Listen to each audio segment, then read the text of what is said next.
Hi, I'm Lou with another episode of My Car Story. And well, today I've got Tim with me. Sometimes you know him as Shmee150. So Shmee, so good to have you here in the States. Thank you very much. It's great to be here. And we've got, this may be the last time that your car is being photographed here in the States. It's pretty much. We are filming this on the penultimate night. Which means it's going back home to England. It is indeed, sadly. Let's take a quick question for you. So why this car, out of all the cars in the world, you have all these McLarens and all of a sudden this Ford showed up? I tell you what, for this trip at least, this is, for me, this is a grand tour of America. What would be better than to bring the American supercar, which happens to be GT for Grand Tourer, of course, for this adventure. And I think there's something so special about the story and the history of the Ford GT in every way. And I'm sure I could bore for days and days and days about going back to the 60s, 24 Hours of Le Mans Victory, 1966, the 50th anniversary car and everything about it. And I always loved the 05 GT, the 04, 05 GT. And this came along and I fell in love with it at first sight and, well, always said to myself that hopefully this could happen. And here we are in Chicago with the Ford GT. Let's take a look. Step right alongside me. And that license plate is pretty much an icon as well. You've done successfully, to say successful on YouTube would be an understatement. So how kind of has this all changed? When did you start on YouTube? So I started almost 10 years ago. In fact, as we're filming this, I'm about 2 months shy of my 10th anniversary on YouTube. And I've done more on average than a video per day since then. Which is incredible. Yeah, it's been a very long journey, and it didn't start with cars like this. I think a lot of people perhaps have a misconception that I've always had supercars, but right back at the beginning, I was driving a diesel BMW 1 Series. The first new car I revealed was an Audi S5, which I took delivery of in London, well, almost 10 years ago. And then, of course, nowadays I'm lucky enough to drive a car like this and to use it and enjoy it to the fullest and try and share it in the best way I possibly can with as many people as possible.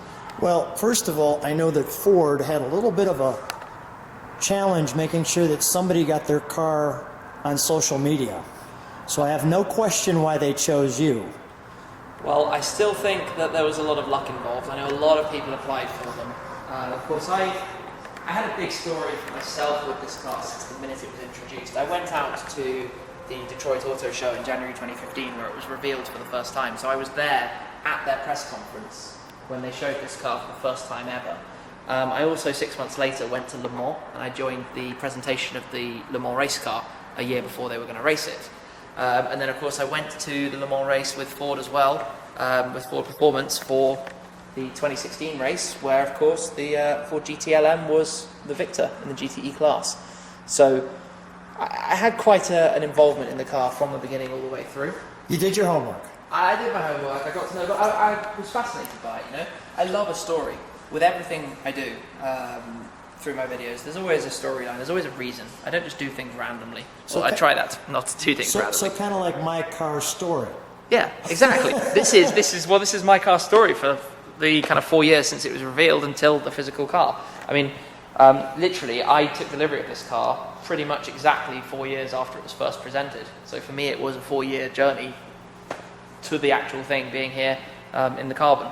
Let's take a look at the interior, shall we? Tell me, I'm noticing something. Is that stock exhaust or is that an aftermarket? So the car has a lot of collaborative partners, as you can imagine. It's actually assembled by Multimatic in Canada. Okay. Things like Brembo brakes, BBS wheels, and in the case of what you just spotted, the exhaust system is from Akrapovic. Now, the original standard system is a little bit different, and it varies from region to region. In Europe, we didn't get necessarily the sports titanium upgrade exhaust option. So this is actually a US spec exhaust that I've installed while the car's been here, which means my standard exhaust is still here in the US as well. So I've got to work out that problem. I could just put it in the passenger seat and send it home in the plane. That this problem. So many people wish they had this problem. Yeah. Well, I tell you what, a standard exhaust system is not a light thing. It's an expensive thing to ship back and work out what to do with. But that's a totally different topic. Anyway, this sounds awesome. I'm very pleased that I did that. And as you can imagine, because race car, the diffuser down here actually, which has a million different tail fins, it actually just unbolts, loads of bolts, but then it goes straight off. The exhaust pivots out and down and it's off. And you can have the exhaust completely swapped off, back on again by the guys at Multimatic, for example, in about an hour. Beautiful. This is done. So no like taking off bumpers and tail lights and We're gonna hear it fire in a moment. Let's open it up, shall we? Let me get this for you. So to open it, you kind of press in here. Doors open. And I tell you another cool touch. Have you seen this? The lock symbol.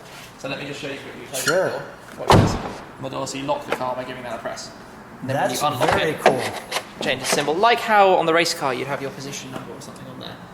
But in the case of this, you have the lock symbol. And the inside's a funny one. You know, a lot of people see pictures of the Ford GT. Let me just show this too, because this is quite the angle we have. Let me just step back and show the overall door open position. It's quite a cool thing. So here's our headlights.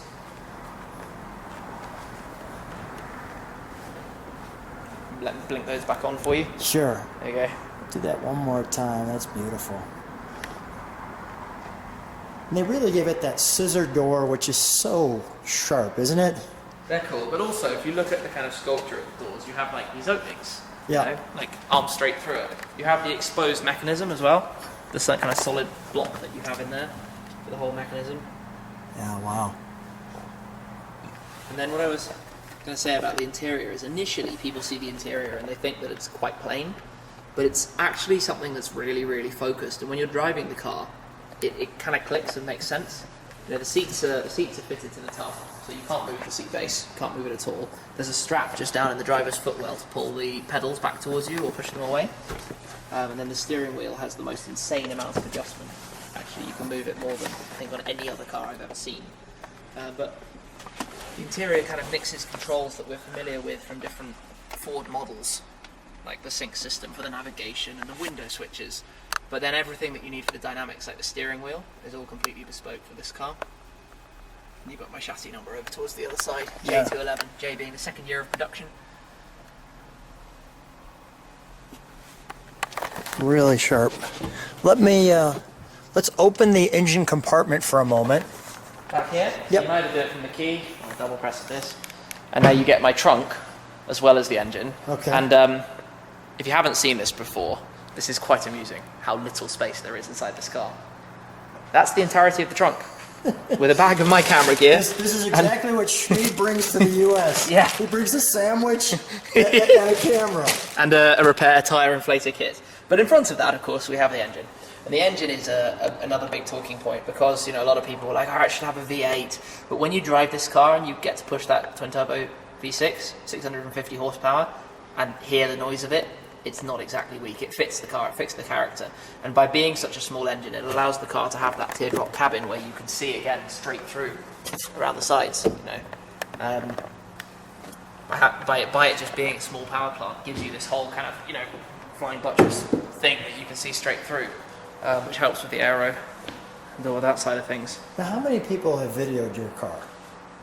A couple. I've been to a few events. And things. Yeah, I mean, this is really a lot of fun. Everything's carbon, of course, all the bodywork. But there are some really cool things that you start to take in when you look at this in more detail. So just to pick out Show me. some of those as a kind of heads up. Tail lights. That's actually an opening for air to flow out from a cooler at the back in the middle of the tail light. Rather than being kind of filled or solid, it has a functional purpose. And we actually, when we fire it, let's step on the brake for a moment so we can show these rings of fire. I can probably illuminate go. them. Of course, being a Euro spec car, that's why you get the half amber blink on it. So let's show that one more time. Euro spec, see how it's half amber. There we go. Yeah, I can blink Very that from the cool. key. So that's one about the tail lights. Another thing is from the radiators that you have on the side vents, of course, sitting in front of the wheel arches, but outboard of the body, and that's the strange thing. You know, this cooler, there's like hollow between the cooler and the bodywork. But what actually happens is the airflow for this comes inboard. It's piped through this floating buttress forwards in the car, and then it goes backwards into the engine bay. That's awesome. It's really cool when you start thinking It's a about reverse supercharged car. I mean, just poof, air goes, yeah. in and out. But then let me just pop open this for you. Sure. Because they don't often show on here. It's quite raw what you see. It's not finished and decorated in the way that you might expect on like a Ferrari or a McLaren or something. It's basically a race car underneath. Oh, Just wow. straight into everything. You can see straight down to the floor through the outsides. Oh yeah, it's just, I want to feature that because you can see that floor Yeah. right there. It's really interesting. And then again, obviously this lid is carbon fiber, everything's carbon fiber, so you've got the exposed weave underneath. There are carbon fiber. There's a little tag there. And you can see kind of parts of the suspension system, the way the car has this really trick stuff. But there's no frunk. No. You know, like most supercars, there's no like storage space anywhere up here. Now, have you tracked it? I've tracked it a few times. Okay. How does it run on the track? It runs pretty well. It's been around Silverstone, Road Atlanta, the Nürburgring. Definitely had some tyres that were quite worn before we decided to completely smoke them. But how many sets of tires have you had on it? no, it's only on the second. Okay. It's only on the second. I mean, a little bit. So it's still fresh. Yeah, well, you've got to play a longevity game here. I want to keep this forever, so Yeah. let's look after it. This is a car you're going to keep forever? Definitely. Yeah. Okay, good. All That's right. like my number one. And I'm saying it's so American. It is. It is. But I'm so happy you're driving an American car, by the way. I'm not complaining, and I tell you what, having it out here, Yeah. as well as building up the memories myself, having my car this far away from home, it makes some more sense as well, because the car is really, really wide, and the visibility is not the best, I'm not going to lie, especially given you sit quite narrow in the cabin. Wide roads are very welcome, but also the seats are surprisingly soft, and the suspension, being a hydraulic setup, is very comfortable as well. So it's a car that actually on kind of beaten up roads, which are wide, makes sense. Yeah. You can drive it here and all chill. And then, of course, you can drop it into track mode, and the wing pops up, and the whole car drops down. Let's and it all do gets. that. Should we start it up? You want to Yeah, hear let's the fire it noise? up. Let's fire it up. Let's play with the wing. Show me. I'm going to do the start just by doing the kind of lean in, Okay. bring it to life. Ready?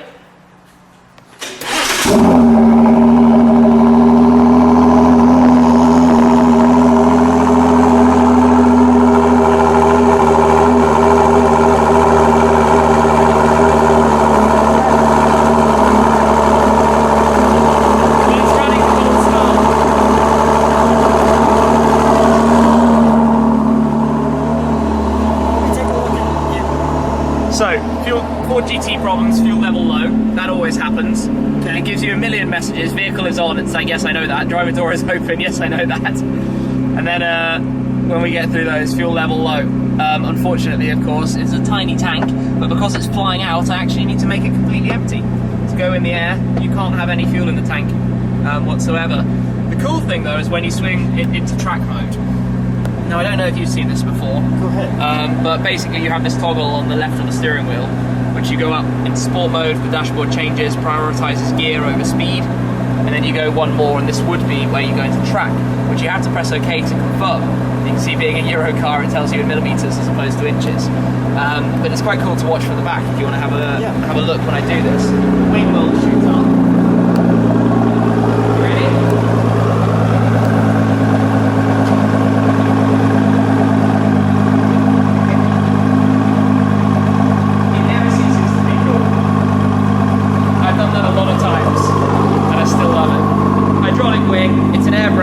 So it will flip up when you go on the brakes. It also has these gurney flaps at the back. So when it's raised up, you get a little bit more aero from that flap right at the back. And when it sits back flush, those go down to the lower position. That's wonderful. Yeah. Give it a little blip. Yeah, let's give it a little rub.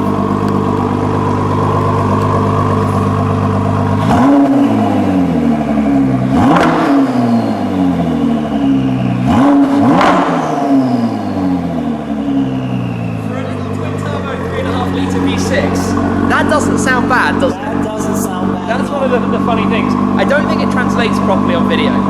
I don't think the cameras hear the sound in the same way that the human ears do, because in person it sounds brilliant. Let's shut that down just so we can talk to you for a second. For sure. When I turn it off, it will jump back up.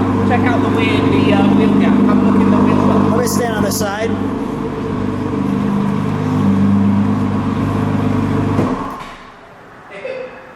Just like that, up and jumps. That's pretty cool. Yeah. Well, what a treat.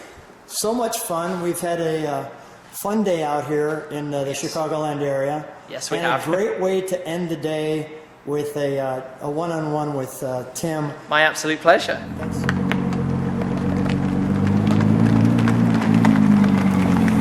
Thanks, Lou. See you later. Bye, Shmee.